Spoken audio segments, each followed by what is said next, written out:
Yahobu, Bapak Ibu Pendeta, Sinenge, Majelis dan warga Gereja Amin, ini adalah channel YouTube Sinode Gereja Amin. Karena itu, bagi yang mencintai Gereja Amin, tontonlah, subscribe, like, dan bagikan. Gereja Amin yang tangguh, mandiri, dan peduli. Tuhan Yesus memberkati.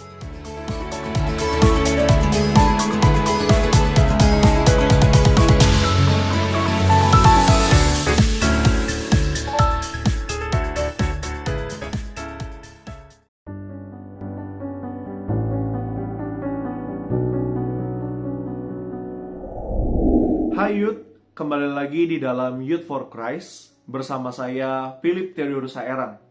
Hari ini firman Tuhan bertemakan Powered by God yang diambil dari Mazmur 28. Sebelum kita merenungkan kebenaran firman-Nya, mari kita bersatu di dalam doa.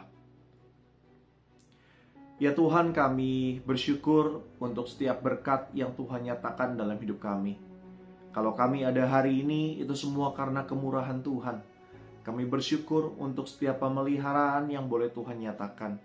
Dan saat ini, kami rindu firman Tuhan boleh menyapa kami sekali lagi. Untuk kami bisa lebih mengenal, lebih mengasihi, dan juga boleh semakin menjadi serupa dengan Kristus. Kami menyerahkan waktu ini ke dalam tangan-Mu, biarlah Allah Roh Kudus yang memberikan kepada kami hikmat dan pengertian-Mu. Di dalam nama Tuhan kami Yesus Kristus kami berdoa. Amin. Mazmur 28, firman Tuhan berbunyi demikian. Tuhanlah kekuatanku dan perisaiku, kepadanya hatiku percaya dan aku tertolong.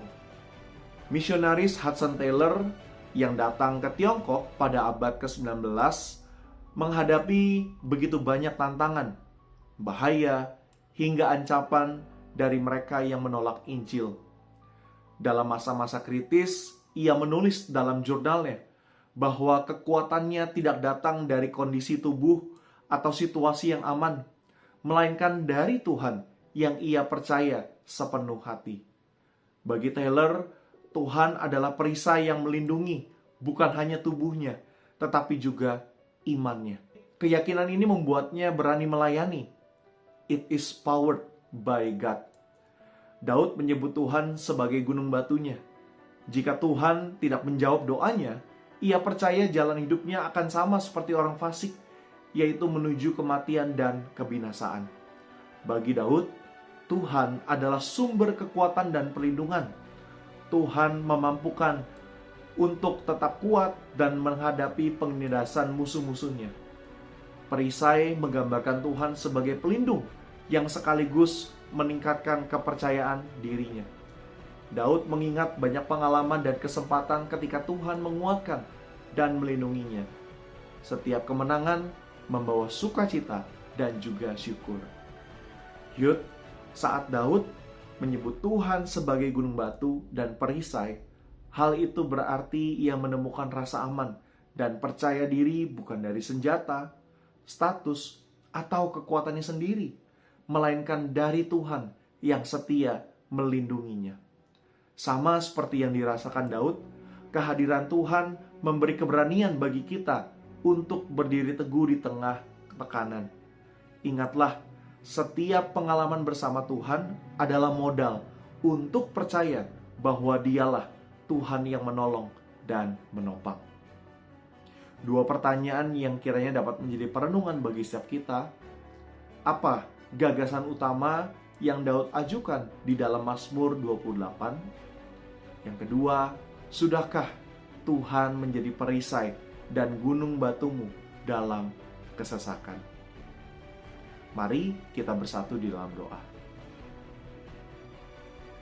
Ya Tuhan, kami bersyukur kalau kami menoleh ke belakang, kami boleh banyak sekali menemukan bahwa Engkaulah gunung batu, tempat perlindungan kami, dan perisai keselamatan kami. Kami bersyukur kalau Tuhan senantiasa melindungi kami, menjaga kami, dan juga menyertai seluruh langkah hidup kami. dalam setiap tekanan yang mungkin sedang kami hadapi hari ini. Biarlah ini menjadi sebuah kekuatan untuk kami melangkah terus ke depan. Biarlah dengan iman percaya kami boleh tetap melihat kepada Engkau dan juga berpegang teguh kepada Engkau, Sang Gunung Batu yang teguh. Tolong kami ya Tuhan, dalam kami menghadapi berbagai pergumulan yang ada. Karena kami percaya ada kekuatan yang sejati yang kami dapatkan dari Tuhan semata. Terima kasih Tuhan buat firman-Mu yang kami renungkan. Dalam nama Tuhan Yesus kami berdoa dan mengucap syukur. Amin. Terima kasih Yud sudah mengikuti renungan pada hari ini. Jangan lupa untuk like, komen, dan juga subscribe, serta membagikan renungan ini kepada teman-teman yang lain. Sampai bertemu di renungan selanjutnya. Tuhan berkati.